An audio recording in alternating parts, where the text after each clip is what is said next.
നിയുക്ത മുഖ്യമന്ത്രി അദ്ദേഹം നമ്മുടെ മുൻ മുഖ്യമന്ത്രിയും കോൺഗ്രസിന്റെ ഏറ്റവും വളരെ സീനിയർ നേതാവുമായിട്ടുള്ള ശ്രീ എ കെ ആന്റണിയെ കാണാൻ പോയിരുന്നു.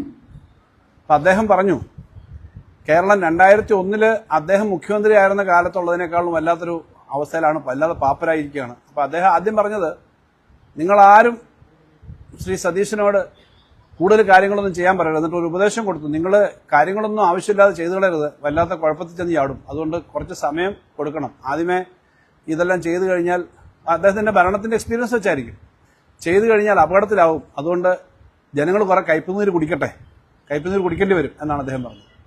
അദ്ദേഹം പറഞ്ഞതിനെ സംബന്ധിച്ചല്ല ഞാൻ പറയുന്നത്, അതിന് ഉപോത്ബലകമായി അദ്ദേഹം പറഞ്ഞ കാര്യങ്ങളുണ്ട്. അത് കേരളത്തിലെ സർക്കാർ 2001 അദ്ദേഹം അധികാരത്തിൽ വന്നപ്പോഴും ഇതുപോലെ ഞാൻ പ്രതീക്ഷിച്ച് കുറെ കാര്യങ്ങൾ ചെയ്തു. അവസാനം എല്ലാം ചെയ്യാൻ പറ്റിയില്ല, വല്ലാത്ത ബുദ്ധിമുട്ടിലായി. അതുപോലെ ഇപ്പോഴും ആണ് എന്നാണ് അദ്ദേഹം ധരിക്കുന്നതെന്നാണ് അദ്ദേഹത്തിന്റെ പറച്ചിൽ നിന്ന് വ്യക്തമായത്. 2001 കാര്യങ്ങളെ സംബന്ധിച്ചോ അല്ലെങ്കിൽ അതിന് പിന്നുള്ള കാര്യങ്ങളെ പറ്റിയും ഞാൻ പറയുന്നില്ല. പക്ഷേ 2026 ഈ ഗവൺമെന്റ് അധികാരത്തിൽ നിന്ന് ഇറങ്ങി പുതിയ ഒരു ഗവൺമെന്റ് ചുമതല ഏറ്റെടുക്കുന്ന സമയത്ത് കേരളത്തിന്റെ സാമ്പത്തിക സ്ഥിതി അദ്ദേഹം കരുതുന്നത് പോലെ അപകടകരമായ അവസ്ഥയിലേ അല്ല എന്ന് മാത്രമല്ല, മെച്ചപ്പെട്ട അവസ്ഥയിലാണ് എന്നുള്ളത് പറയേണ്ട ഒരു ഉത്തരവാദിത്വം എനിക്കുണ്ടെന്നുള്ളതുകൊണ്ടാണ് ഞാൻ വിളിച്ചത്. ഞാനത് എൻ്റെ കണക്കുകളും കാര്യങ്ങളും എല്ലാം ഉണ്ട്. കണക്കെന്ന് പറഞ്ഞാൽ ഞാൻ ഏതൊരു ബുക്കിൽ എഴുതി വെക്കുന്ന കണക്കല്ല, നമ്മുടെ നിയമസഭയിൽ അവതരിപ്പിക്കുന്ന ബഡ്ജറ്റുകളും കഴിഞ്ഞ 10 വർഷക്കാലത്തെ ഭരണത്തെ സംബന്ധിച്ചാണ് അദ്ദേഹം പറയുന്നത്. 10 വർഷക്കാലവും സർക്കാർ അവതരിപ്പിച്ച ബഡ്ജറ്റ്, സർക്കാരിന്റെ രേഖകൾ, അതുപോലെ CNAG പോലുള്ള ഏറ്റവും പ്രധാനപ്പെട്ട കണക്കുകൾ നോക്കുന്ന നമ്മുടെ ഔദ്യോഗിക ഏജൻസിയുടെ കണക്ക്, സർട്ടിഫിക്കേഷൻ, സെൻട്രൽ ഗവൺമെന്റ് രേഖകൾ എല്ലാം അനുസരിച്ച് കേരളത്തിന്റെ സാമ്പത്തിക സ്ഥിതി വളരെ മെച്ചപ്പെട്ടിട്ടുണ്ട് എന്നുള്ളത് എല്ലാവർക്കും അറിയാം. അതിന്റെ നേരെയുള്ള ഉദാഹരണം ഏറ്റവും അവസാനത്തെ തെരഞ്ഞെടുപ്പിന്റെ വർഷം മാർച്ച് മാസം 31 തീയതി വരെ ഏറ്റവും കൂടുതൽ ചെലവ് വരുന്ന സമയമാണ്. ആ മാർച്ച് 31 എല്ലാ പേയ്മെന്റും കൊടുത്തു കഴിഞ്ഞതിന് ശേഷം ക്യാഷ് ബാലൻസ് ആയിട്ട് ഞാനന്ന് അനൗൺസ് ചെയ്തിരുന്നത് 4000 കോടി ഉണ്ടെന്നാണ്. ഏപ്രിൽ 1 ഞാൻ പത്രസമ്മേളനം വിളിച്ചിരുന്നു. പക്ഷെ പിന്നീട് അതിന്റെ ഫൈനൽ കണക്കുകൾ വന്നപ്പോൾ 6000 കോടിയോളം ക്യാഷ് ബാലൻസ് ആണ് ഞാൻ പറയുന്നത്. ക്യാഷ് ബാലൻസ് സർക്കാരിന്റെ ട്രഷറിയിലുണ്ട്. പേയ്മെന്റ് എല്ലാ പേയ്മെന്റുകളും കൊടുത്തു, ക്യൂവില് നിൽക്കുന്നു, കിട്ടുന്നില്ല എന്നുള്ള പരാതിയില്ല. ക്ഷേമ പെൻഷൻ തന്നെ 2 മാസത്തെ ഒരുമിച്ച് കൊടുത്ത് ഏപ്രിൽ മാസത്തെയും കൂടി മാർച്ച് മാസം കൊടുത്തിട്ടാണ് നമ്മൾ അവസാനിപ്പിച്ചത്. വിഷുവിന് സാധാരണ മുൻകൂട്ടി കൊടുക്കാറുണ്ട്. അപ്പോൾ ഒരു സ്ഥലത്തും ഒരു പേയ്മെന്റിന് ഡിഫാൾട്ട് ഇല്ല, ആശുപത്രികൾക്ക് മറ്റു സ്ഥലത്തൊക്കെ. ആകെ ഘട്ടം ഘട്ടമായി കൊടുത്തു തീർക്കുമെന്ന് ഗവൺമെന്റ് ബഡ്ജറ്റിന്റെ സമയത്ത് ഉറപ്പ് പറഞ്ഞ ഒറ്റ കാര്യമാണ്, അത് DADR കുടിശ്ശിക. DADR കുടിശ്ശിക കഴിഞ്ഞ വർഷങ്ങളിലെ DADR കുടിശ്ശിക കുറച്ച് പണമുണ്ട്, അത് കൊടുത്തു തീർക്കും, 8 ഗഡുക്കളായി കൊടുക്കുമെന്ന് പറഞ്ഞു. അതിനുള്ള 1-2 ഗഡുവിനുള്ള പണവും ഈ വർഷത്തെ ബഡ്ജറ്റ് വെച്ചിട്ടുണ്ട്, അതിനാ പണമുണ്ട്. അപ്പൊ ആ പണം അതിനകത്തുണ്ട്, ഇതെല്ലാം കൊടുത്തു തീർക്കാൻ പറ്റും എന്നുള്ള സ്ഥിതിയിൽ ഇതാണ് വസ്തുത എന്നിരിക്കെ ബഹുമാനപ്പെട്ട ശ്രീ എ കെ ആന്റണി, അദ്ദേഹം കോൺഗ്രസിന്റെ തലമുതിർന്ന നേതാവാണ്, ഞങ്ങളൊക്കെ വളരെ ബഹുമാനിക്കുന്ന വ്യക്തിത്വമാണ്. അദ്ദേഹത്തിന് ചില തെറ്റിദ്ധാരണകളുണ്ട്. കാരണം കഴിഞ്ഞ 10 വർഷക്കാലമായി അദ്ദേഹം അത്ര സജീവ രാഷ്ട്രീയത്തിൽ ഈ കാര്യങ്ങളെല്ലാം നോക്കാത്തതുകൊണ്ടായിരിക്കാം. അദ്ദേഹം ഒരു സമയം തരികയാണെങ്കിൽ അദ്ദേഹത്തെ പോയി കണ്ട് ഈ കാര്യങ്ങളൊക്കെ ഒന്ന് ബോധ്യപ്പെടുത്തണമെന്ന് എനിക്കുണ്ട്. കാരണം ഞാൻ എഴുതി തയ്യാറാക്കിയ കണക്കല്ല, ശ്രീ എ കെ ആന്റണിയെ പോലെ ഒരാൾ തന്നെ ഇത് ബോധ്യപ്പെടുന്നത് നന്നാവും. അപ്പൊ അദ്ദേഹം ഈ കാര്യങ്ങൾ പുറത്തു പറയുന്നത് ഒന്നുകൂടെ ഒരു വിശ്വാസ്യത വരുമല്ലോ ഞങ്ങൾ ഈ ചെയ്ത അധ്വാനത്തിന്. അപ്പൊ വസ്തുതകൾ വെച്ചേ പറയാറുള്ളൂ. അതേസമയം ഈ തുടക്കത്തിന്റെ സമയത്ത് ഇനി മനഃപൂർവ്വം നിങ്ങളൊക്കെ കയ്പുനീര് കുടിക്കേണ്ടി വരും, പണമില്ല എന്ന് പറയുന്ന ഒരു പല്ലവി പറയാനാണെങ്കിൽ അതും ജനങ്ങൾ മനസ്സിലാക്കണമല്ലോ. കാരണം ഒരു ഗവൺമെന്റ് അധികാരത്തിൽ വന്നിട്ട് നാളെ തൊട്ട് എന്തെങ്കിലും കാര്യം ചെയ്തു തുടങ്ങുമെന്ന് ഞാൻ വിശ്വസിക്കുന്നില്ല. ഒരു കാര്യം ഞാൻ പറയാം, ഈ ഗവൺമെന്റിന് നല്ലതുപോലെ കാര്യങ്ങൾ ചെയ്യാൻ പറ്റുമെന്നുള്ള പ്രതീക്ഷ ശ്രീ VD സതീശൻ ഉള്ളതുകൊണ്ടാണ് അദ്ദേഹം മാനിഫെസ്റ്റോ തയ്യാറാക്കുമ്പോൾ കോൺഗ്രസിന്റെ 5 ഗ്യാരണ്ടികൾ പ്രഖ്യാപിക്കുന്നതിന് മുൻകൈ എടുത്തത്. അദ്ദേഹം കഴിഞ്ഞ 25 വർഷക്കാലമായി മെമ്പറാണ്, ധനകാര്യ കാര്യങ്ങൾ ഏറ്റവും നന്നായി നോക്കുന്ന ആളാണ് നമ്മുടെ നിയുക്ത മുഖ്യമന്ത്രി. അപ്പോൾ ധനകാര്യ കാര്യങ്ങൾ നോക്കി ഫിനാൻഷ്യൽ പൊസിഷൻ ബെറ്റർ ആണ് എന്നുള്ളത് കൊണ്ട് തന്നെയാണ് ഈ ഗ്യാരണ്ടികൾ പറയാനുള്ള ഒരു ധൈര്യം വന്നത്. ആ ഗ്യാരണ്ടികളെ കണക്ക് വെച്ചാൽ, കാരണം ഞാനല്ല വേറൊരാളായാലും ധനകാര്യ വകുപ്പ് കൈകാര്യം ചെയ്യുന്ന ആളുകളുടെ കയ്യിലുള്ള നോട്ട് പുസ്തകത്തിൽ മാത്രം എഴുതുന്ന അല്ലി കണക്ക് ട്രഷറി ഒക്കെ പബ്ലിക് അക്കൗണ്ട് എല്ലാം നമ്മുടെ പൊതു സുതാര്യമായ കാര്യമാണ്. അപ്പൊ അതെല്ലാം ചെയ്യാമെന്ന് ഉറപ്പുള്ളത് കൊണ്ട് തന്നെയാണ് അദ്ദേഹം പറഞ്ഞത്. അതിന്റെ മറുവശം ഞാൻ പറയട്ടെ, ഞങ്ങള് ഈ തെരഞ്ഞെടുപ്പ് കഴിയുമ്പോൾ അധികാരം വിട്ടൊഴിഞ്ഞ് അല്ലെങ്കിൽ ഞങ്ങൾ പരാജയപ്പെടുമെന്നും UDF വരുമെന്നും ധരിച്ചവരല്ല. കാരണം 1ാം പിണറായി സർക്കാരിന് ശേഷം 2ാമത്തെ LDF ഗവൺമെന്റ് അന്ന് വരുമെന്ന് ഇങ്ങനത്തെ ഒരു അനുഭവം നമുക്കില്ല. ആദ്യമായിട്ട് അങ്ങോട്ട് ഗവൺമെന്റ് തുടർച്ചയായിട്ട് വന്നപ്പോൾ ആ ഉത്തരവാദിത്തങ്ങളെല്ലാം ഞങ്ങൾ ഏറ്റെടുത്തു. വലിയ ഉത്തരവാദിത്തങ്ങളായിരുന്നു ഉണ്ടായിരുന്നത്. ശമ്പള പരിഷ്കരണത്തിന്റെ വലിയ ബാധ്യത ഉൾപ്പെടെ ഒറ്റ വർഷം കൊണ്ട് 30,000 കോടിയിലധികം വരുന്ന ചെലവ് വർദ്ധിക്കുന്ന തരത്തിലേക്കുള്ള ബാധ്യതകളെല്ലാം ഏറ്റെടുത്തു. കോവിഡ് കഴിഞ്ഞുള്ള സമയമായതുകൊണ്ട് അതിന്റെ വലിയ പേയ്മെന്റുകൾ കൊടുക്കാനുണ്ടായിരുന്നു, അതെല്ലാം കൊടുത്തു. അപ്പൊ ഇപ്പൊ ഈ ഗവൺമെന്റിന്റെ കാലാവധി കഴിയുമ്പോൾ വീണ്ടും ഒരു ഗവൺമെന്റ്, ഇടതുപക്ഷ ഗവൺമെന്റ് തന്നെ വരാൻ സാധ്യതയുണ്ടെന്നാണ് ഞങ്ങൾ പ്രതീക്ഷിച്ചത്. എന്തായാലും അതനുസരിച്ച് തന്നെയാണ് ബഡ്ജറ്റ് തയ്യാറാക്കിയത്. അതനുസരിച്ചുള്ള പ്രഖ്യാപനങ്ങളാണ് ഞങ്ങൾ നടത്തിയത്. ഈ വർഷം സാമ്പത്തിക സ്ഥിതി കഴിഞ്ഞ വർഷങ്ങളെക്കാളും മെച്ചപ്പെട്ടിട്ടുണ്ട് എന്നുള്ളത് വളരെ ആത്മാർത്ഥമായിട്ട് ഞാൻ പറയുകയാണ്. കാരണം ഇത് ഞങ്ങൾക്ക് വീണ്ടും ഉത്തരവാദിത്വം ജനങ്ങൾ ഏൽപ്പിക്കുകയാണെങ്കിൽ ഭരിക്കേണ്ട തരത്തിലുള്ള കണക്കേ ഞങ്ങൾ അവതരിപ്പിച്ചിട്ടുള്ളൂ. ഒന്നാമത്തെ ഉദാഹരണം ഞാൻ പറയാം. ധനകാര്യ കമ്മീഷന്റെ ടാക്സിന്റെ ഡിവിസീവ് പൂളിൽ നിന്ന് ഞങ്ങൾക്ക് കിട്ടിക്കൊണ്ടിരുന്ന പണം 1.92% ഉണ്ടായിരുന്നുള്ളൂ 15ാം ധനകാര്യ കമ്മീഷൻ സമയത്ത്. അതിപ്പോ 2.38% വർദ്ധിച്ചു. ഇനിയും വർദ്ധിക്കണമെന്നാണ് കേരളത്തിന്റെ അഭിപ്രായം. ഞങ്ങൾ വലിയ പ്രവർത്തനം നടത്തിയതാണ്.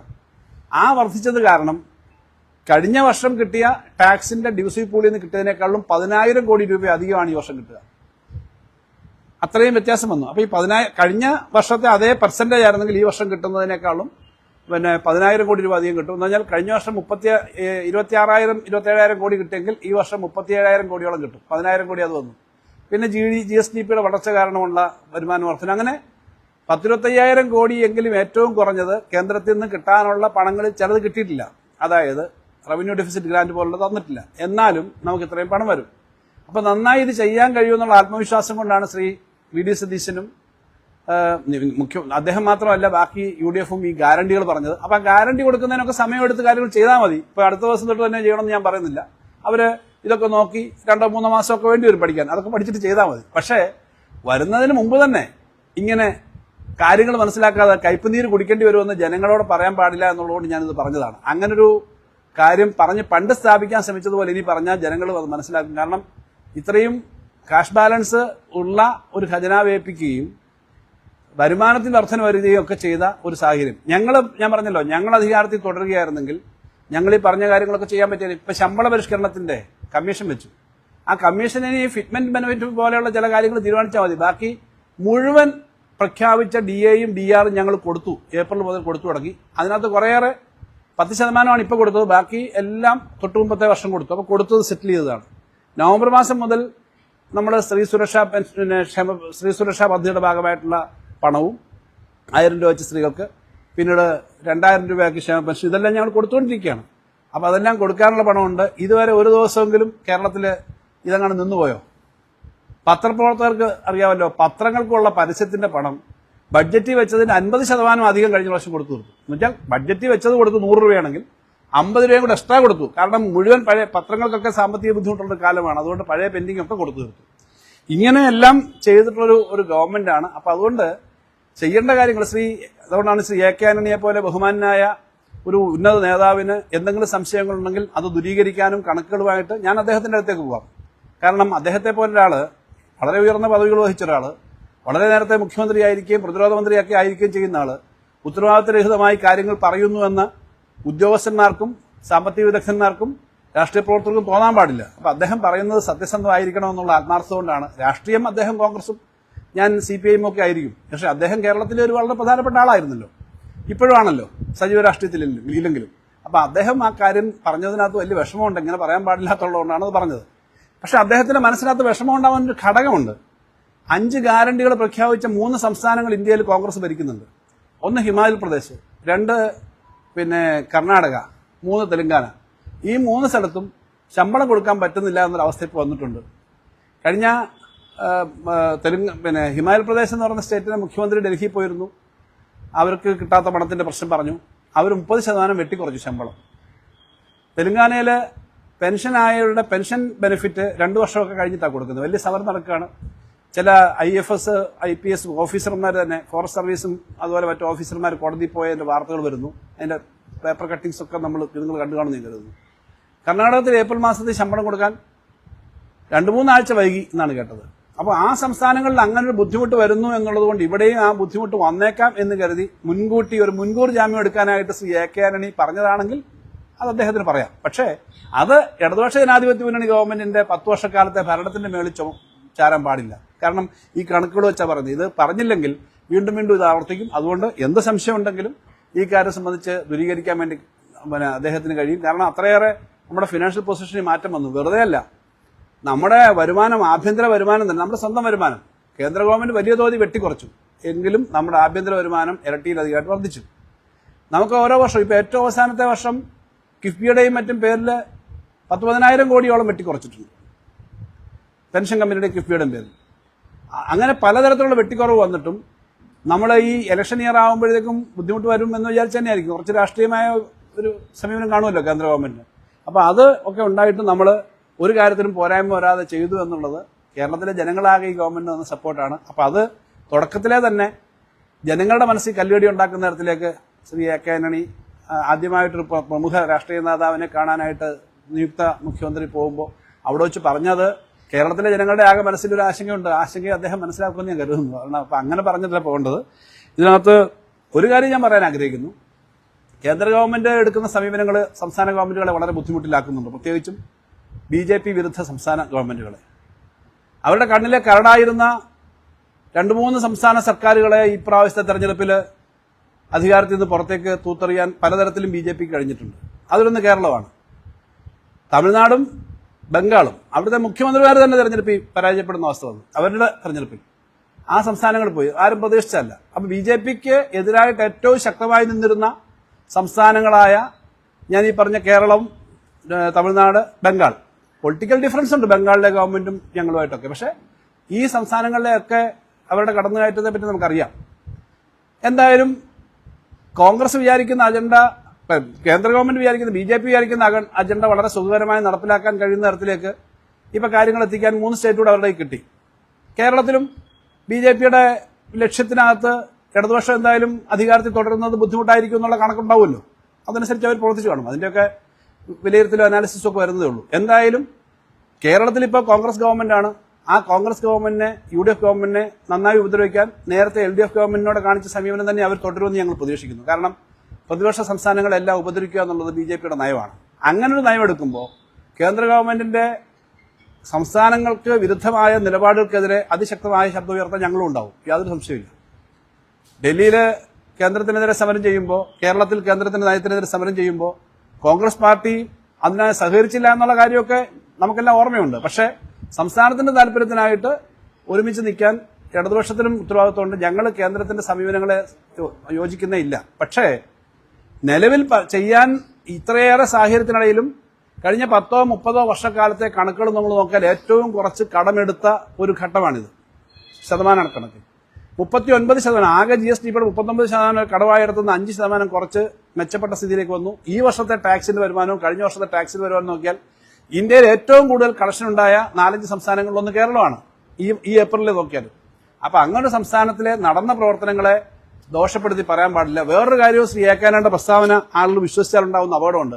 ഇവിടെ ആകെ മിസ്മാനേജ്മെന്റ് ആണെന്ന് ആദ്യം തന്നെ വന്നപ്പോഴത്തേക്ക് പൂച്ച വെച്ച് കിടക്കുന്ന കഥയൊക്കെ മുമ്പ് പറഞ്ഞിരുന്ന അദ്ദേഹം പറഞ്ഞു മിസ്മാനേജ്മെന്റ് ആണെന്ന് പറഞ്ഞാൽ സംസ്ഥാനത്തിന് ഇന്ത്യയിലെ ഏറ്റവും മെച്ചപ്പെട്ട മാനേജ്മെന്റ് ഉള്ള 5 സംസ്ഥാനങ്ങളിൽ ഒന്നാണ് കേരളം എന്നുള്ള കണക്കുകൾ കിടക്കുമ്പോൾ മിസ്മാനേജ്മെന്റ് ആണെന്ന് ഇവർ സ്ഥിരം പറഞ്ഞുകൊണ്ടിരുന്ന ഉണ്ടാവുന്ന അപകടം എന്താ? കേരളത്തിന് അർഹമായി കിട്ടാനുള്ള തുക കിട്ടാതെ വരും.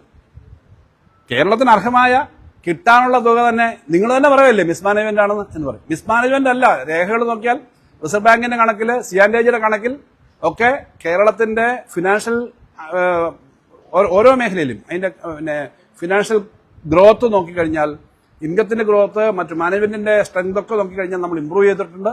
അപ്പൊ സംസ്ഥാനത്തിന്റെ പൊതു താല്പര്യത്തിന് ശക്തമായിട്ട് ഒരുമിച്ച് നിൽക്കുന്നവരാണ് ഇടതുപക്ഷ ജനാധിപത്യ മുന്നണിയുടെ പ്രവർത്തകർ.